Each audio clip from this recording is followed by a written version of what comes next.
శ్రావణ మాసం అంతా కూడా ఇంత గొప్ప గొప్ప విశేషాల్ని ఇవ్వగలిగినటువంటి తిథుల యొక్క సమాహారమై ఉంటుంది. శ్రావణ మంగళవారము నోము అని వ్రతము అని చేస్తూ ఉంటారు సువాసినులు. ఈ సువాసినులు చేసేటటువంటి శ్రావణ మంగళవారం చాలా చాలా అద్భుతమైనటువంటి పరమ ప్రఖ్యాతమైనటువంటి ఆ నోముగా వ్రతంగా పరిగణింపబడుతుంది. ఇందులో మీరు జాగ్రత్తగా గమనిస్తే దానికి పరమ ప్రయోజనమేమి అంటే ఒక్కటే, అది సర్వమంగళాదేవిని ఉపాసన చేస్తారు. ఈ సర్వమంగళాదేవిని ఉపాసన చెయ్యడము అనేటటువంటిది ఎప్పుడు చేస్తారంటే పెళ్లిలో ప్రారంభం అవుతుంది. పెళ్లిలో దీన్ని ఎంతో శ్రద్ధతో ఎవరు చేయిస్తారంటే తండ్రి దగ్గర కూర్చుంటాడు కన్యాదాత. అందుకే పెళ్లిలో వేదికంతా కూడా ఎవరిది అంటే ఆడపిల్లి వారిది, మగపిల్లి వారిది కాదు. నేను మీతో పరమసత్యం చెప్తున్నా, కన్యాదాత అనుమతి లేకుండా వరుడి యొక్క తండ్రి వేదిక మీదకి కూడా వెళ్ళకూడదు. ఇప్పుడు ఈ వేదిక ఉందనుకోండి, ఈ వేదిక నాది. శాస్త్రంలో ఒక మర్యాద ఉంటుంది, సభాభ్య సభాపతిభ్యశ్చ వో నమో నమో అని. ఇప్పుడు నేను సభాపతి స్థానంలో ఉంటాను. నేను సభాపతి స్థానంలో ఉండగా నా అనుమతి లేకుండా మెట్లెక్కి ఈ వేదిక మీదకి రాకూడదు. వేదికకి ఎవరు అధికారి అంటే ఎవరు వేదిక మీద సభాపతిగా కూర్చున్నాడో వాడిదే సభ, వాడిది ఆ వేదిక నిర్వహించేటటువంటి అధికారం. అలాగే ఆడపిల్లి వారిలో కన్యాదాత గారిది వేదిక, ఆయనది కన్యాదానం చేయడానికి తప్ప మగపిల్లి వారు కూడా అనుమతి లేకుండా దాని మీదకి ఎక్కకూడదు. వృద్ధాప్యంలో ఉన్నావు మంచిదే, కింద కుర్చీ వేసి కూర్చోవాలి. అక్కడ సర్వమంగళాదేవతకి పూజ జరుగుతుంటే కుర్చీ వేసుకుని పైన కూర్చుంటానని కూర్చోకూడదు. అక్కడ అమ్మవారికి పూజ జరుగుతోంది, అంతకన్నా పైన నువ్వెందుకు? కింద కూర్చో. కింద కూర్చుని ప్రేమకి కింద కూర్చుంటే సరిపోదా? పెళ్లిలో పక్కనే కుర్చీ వేసి కూర్చోవాలా? ఎందుకలాగా? అదే శాస్త్ర మర్యాదను పాటించుట.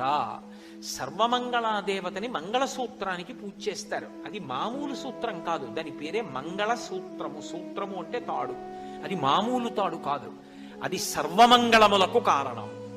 ఎందుచేత అంటే ఆ తాటిలోకి అమ్మవారిని ప్రవేశపెడతారు, శతమానములని పెడతారు. పెట్టి ఆ శతమానాల్లోకి అమ్మవారిని ఆ సూత్రంలోకి ఆవాహన చేస్తారు. భవస్య దేవస్య పత్నై నమః, సర్వస్య దేవస్య పత్నై నమః, ఈశానస్య దేవస్య పత్నై నమః అని పరమశివుడికి 8 నామాలున్నాయో ఆ పరమశివుడి యొక్క భార్యకి కూడా అంతే పత్నై నమః అని 8 నామాలతో పిలుస్తారు. పార్వతీదేవికి సర్వమంగళాదేవత అని పేరు. ఎందుచేతనో తెలుసా? భాగవతంలో నిరూపించింది ఆవిడ. పోతన గారు అద్భుతాన్ని ఆవిష్కరించారు. పరమశివుడు హాలాహల భక్షణం చేయడానికి బయలుదేరాడు. దేవతలందరూ భయపడిపోయారు. ఆ హాలాహలం దగ్గరికి వెడితే కాల్చేస్తుంది.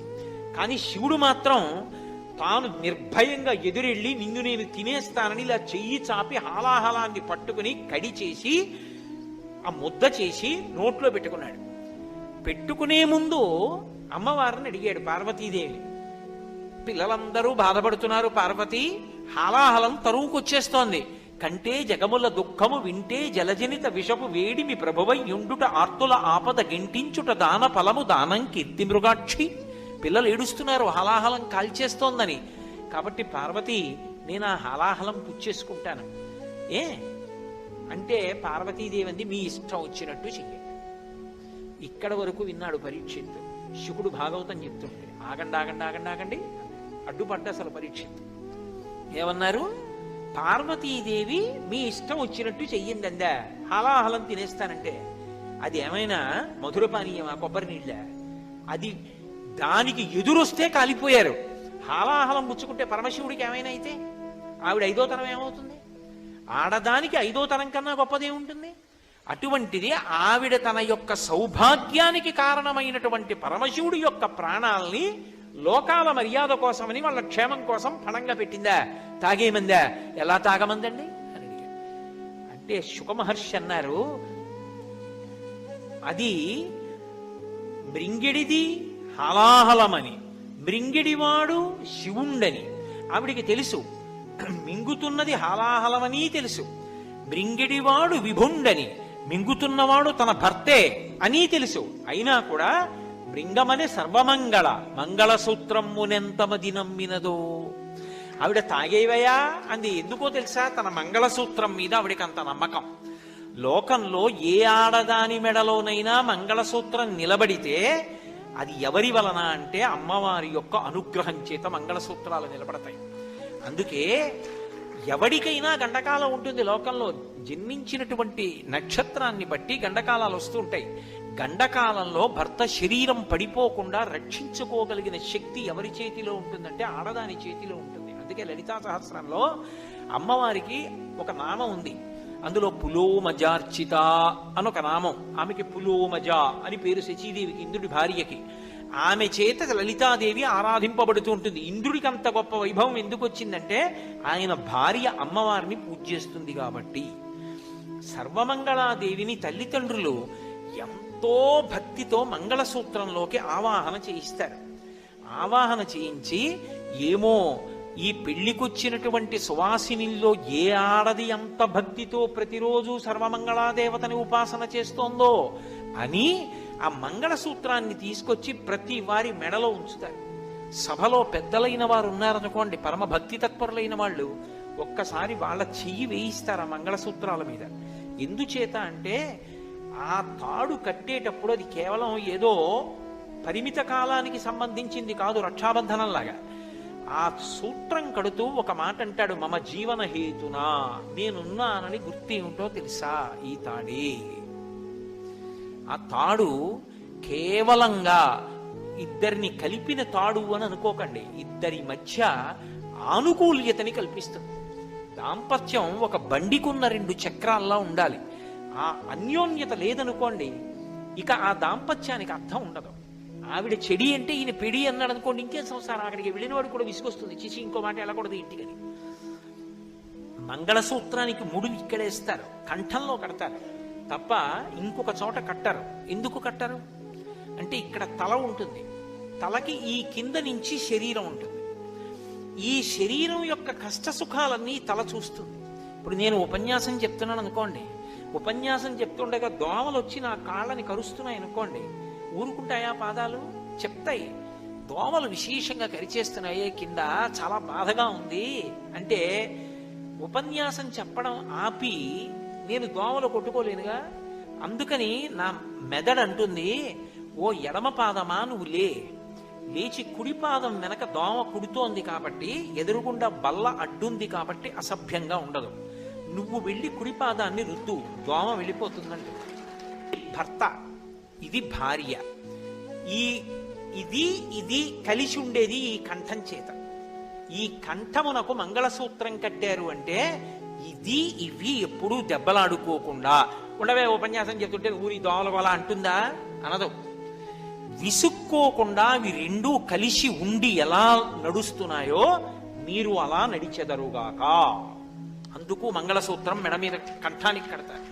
రెండు పార్వతీ పరమేశ్వరుల పాద ద్వంద్వం ఉంటుంది. ఆది దంపతులు వాళ్ళ యొక్క పాదముల మీద ముడి తగులుతూ ఉంటే ఆ ముళ్ళు తగిలితే శాశ్వతత్వం ఉంటుంది, ఆ మంగళసూత్రం నిలబడుతుంది. అందుకే ఉపాసన యందు భర్త పూజ చెయ్యాలి అంటే ఒక్క అనారోగ్యంగా ఉంటే తప్ప. అనారోగ్యం లేకపోతే ప్రతిరోజు తలస్నానం చెయ్యాలి. తలస్నానం చేయకపోతే పురుషుడికి పూజా మంటపంలో ప్రవేశించే అధికారం లేదు, ఆచమనం చేయకూడదు. ఒంట్లో బాగులేదు, కంఠగత స్నానం ఇక్కడ వరకే స్నానం చేయొచ్చు, లేదా ఇక్కడి నుంచి స్నానం చేయొచ్చు తప్ప ఒంట్లో బాగుంది తలస్నానం చెయ్యాలి. అందున విశేషించి నన్ను సక్రమమైన పవిత్ర బుద్ధితో అర్థం చేసుకోండి. గృహస్థాశ్రమంలో ఉన్నటువంటి భార్యాభర్తలు ముందు రోజు రాత్రి రమించి ఉంటే అసలు ఆ భర్తకి తలస్నానం చేసే వరకు ఏ పవిత్ర వస్తువుని స్పృశించే అధికారం ఉండదు. ఆడదానికి ఇలా నీళ్లు తీసి 3 మాటలు చల్లుకుంటే చాలు, పవిత్రత వస్తుంది. ఎందుచేత పురుషుడు లేచి వెళ్ళి పూజామందిరంలోకి వెళ్ళకూడదు, ఆచమనం చేయకూడదు, తలస్నానం చేస్తే తప్ప. ఆడది మంచం మీద లేచి కూర్చుని వెంటనే మంగళసూత్రాలు ఇలా కళ్ళకద్దుకుని మళ్ళీ కిందకి విడిచిపెడుతుంది. కళ్ళకద్దుకుని నమస్కరించడం ఎందుకో తెలుసా? ఏ భర్త పక్కన పడుకుని నేను మళ్ళీ నిద్ర లేచానో రేపు కూడా నేను అలాగే నిద్ర లేవాలి. అమ్మా, ఆయన లేకుండా శయనం మీద నేను ఒక్కదాన్నే పడుకునే రోజు రాకుండుగాక. నేను బ్రతికున్నంత కాలం అలాగే పడుకోవాలి, నేను ఆయన ఒడిలో వెళ్ళిపోవాలి. ఈ 5వ తనాన్ని మాత్రం అమ్మ నువ్వు తప్ప కాపాడేవాళ్ళు లేరు, నువ్వే రక్షించమని మంగళసూత్రాన్ని కళ్ళకద్దుకుంటుంది. అందుకే సువాసిని సువాసిన్యర్చన ప్రీత 5వ తనం ఉన్న వాళ్ళు ఇంత కుంకం ఇస్తే ఆవిడ పొంగిపోతుంది. అటువంటి సర్వమంగళా దేవతని ప్రతి ఏటా కూడా శ్రావణ మాసంలో వచ్చేటటువంటి మంగళవారాలలో శ్రావణ మంగళవారములుగా ఆ తిథిని నిర్ణయం చేసి సర్వమంగళాదేవతని ఉపాసన చేస్తారు. అంటే అమ్మవారు ఎప్పుడూ ఆవాహన అయ్యేది కలశలోకి ఆవాహన అవుతుంది, అథవా గౌరీదేవి ప్రతిమ ఇంట్లో లేని ఏ ఇల్లు ఉండదు. కాబట్టి కనీసంలో కనీసం ఆ రోజు అమ్మవారి నామాలతో అమ్మవారికి పూజ చేసి ఆవిడికి నైవేద్యం పెట్టి వ్రతకల్పంలో ఏ కథ చెప్పబడిందో ఆ కథని భక్తి శ్రద్ధలతో విని తల మీద అక్షతలు ధరిస్తారు. అటువంటి సర్వమంగళాదేవతని ఉపాసన చేస్తే ఏమవుతుంది అంటే ఆడది తన భర్త యొక్క జీవితాన్ని కాపాడుకుంటుంది. అలా పార్వతీదేవి అంతటిది కాపాడుకుంది. అందుకే లలితా సహస్రనామ స్తోత్రంలో అమ్మవారికి ఒక నామం ఉంది. ఆవిడ తపనోడుపమండల. ఆవిడ యొక్క చెవులకు పెట్టుకునేటటువంటి ఆభరణములు ఏవి అంటే సూర్యచంద్రుడు. సూర్యచంద్రులు ఆవిడ చెవులకు ఆభరణములైతే ఇక సూర్యచంద్రుల గతిలో కాలంలో శివుడు ఎందుకు పడిపోతాడు? అంటే పతివ్రత యొక్క ఉపాసన చేత భర్త యొక్క జీవిత కాలము నిలబడుతుంది, గండకాలము తొలగిపోతుంది. అంత గొప్పది సర్వమంగళాదేవత యొక్క ఉపాసన. అటువంటి ఉపాసన చెయ్యడానికి యోగ్యమైన కాలము, తన యందు లక్ష్మీత్వము నిలబడడానికి యోగ్యమైన కాలము శ్రావణ మాసంలో వచ్చే మంగళవారాలు. మంగళవారం చాలా విశేషం. ఎందుచేతనంటే ప్రారంభంలో కుజహోర ఉంటుంది. ఆ మంగళవారం చేసినటువంటి ఉపాసన చేత సుబ్రహ్మణ్యుడికి ప్రీతి, స్వామి హనుమకు ప్రీతి. పైగా అది శ్రావణ మంగళవారం అయితే భర్తకి రక్షా కవచం కడుతుంది సర్వమంగళ ఉపాసన చేత. అంత గొప్ప స్థితిని అమ్మవారు అనుగ్రహిస్తుంది. ఎందుచేత అంటే పూజనీయత అని ఒక మాట ఉంటుంది. ఒక ఆడదాని గౌరవం అంతా దేని మీద ఆధారపడుతుంది అంటే, నేను ఏదో కాలక్షేపం కోసమని చెప్పి ఎలా పడితే అలా మాట్లాడడం నాకు అలవాట్లేదు. వేదాన్ని ఆధారం చేసుకుని ఋషులు చెప్పిన పవిత్రమైన విషయాలు చెప్పగలను తప్ప నేను ఏదో అర్థం లేని వాదనలు వాదాలు అన్న పేర్లు పెట్టి మాట్లాడడం నాకు అలవాట్లేదు. నేను పరమసత్యం మీతో మాట్లాడుతున్నాను. ఒక స్త్రీ పరమ గౌరవం దేని మీద ఆధారపడుతుంది, జీవితంలో తృప్తి దేని మీద ఆధారపడుతుంది అంటే భర్త మీద ఆధారపడి ఉంటుంది. ఇది కాదు అనలేని సత్యం. ఎందుచేత అంటే సీతమ్మ తల్లి రామాయణంలో ఓ మాట అంటుంది, నా తంత్రి వాజ్యతే వీణ నా చక్రో వర్తతే రథః నాపతి సుఖమేదేత యస్యాదపి శతాత్మజ. ఒక వీణ తీగలు మోగుతాయి, గోటి చేత పెనగి పెనగి మోగుతాయి. వీణ తీగలు మోగుతున్నాయనరు, వీణ మోగుతోందంటారు. రథచక్రాలు గాజు పెంకుల మీద రాళ్ల మీద వెడతాయి, రథచక్రాలు వెడుతున్నాయి అనరు, రథం వెడుతోందంటారు. భర్త కష్టపడి సంపాదిస్తాడు, భర్త మహాపండితుడై కీర్తి గణిస్తాడు, ఆమెకి కూడా ఆయనతో పాటు సమానమైనటువంటి గౌరవం లభిస్తుంది. అసలు ఒక సీతమ్మంది ఒక ఆడదాని తృప్తి ఎక్కడుందో తెలుసా రామా? ఒక కులకాంత నిద్ర లేచి మంచం మించి దిగుతూ పాదములు కింద పెడుతున్నప్పుడు ఆమె ఎందు పరమభక్తి కలిగినటువంటి 9 కుమారులు వచ్చి తమ అరచేతులు వరుస క్రమంలో నేల మీద పేర్చి అమ్మని తమ అరచేతులలో నడిపించగలిగినటువంటి పరమభక్తి తత్పరులైనప్పటికీ అటువంటి 9 కుమారుల వలన పొందినటువంటి సంతోషం కన్నా భర్త వలన కలిగిన సంతోషం 1,000,000 రెట్లు ఎక్కువ. అది లెక్క పెట్టలేదు. కాబట్టి రామ, నువ్వున్నది అయోధ్య, నువ్వు లేనిది అయోధ్య కాదు. ఆడదానికి భర్తతో కలిసి ఉండడమే ఆనందం అండి.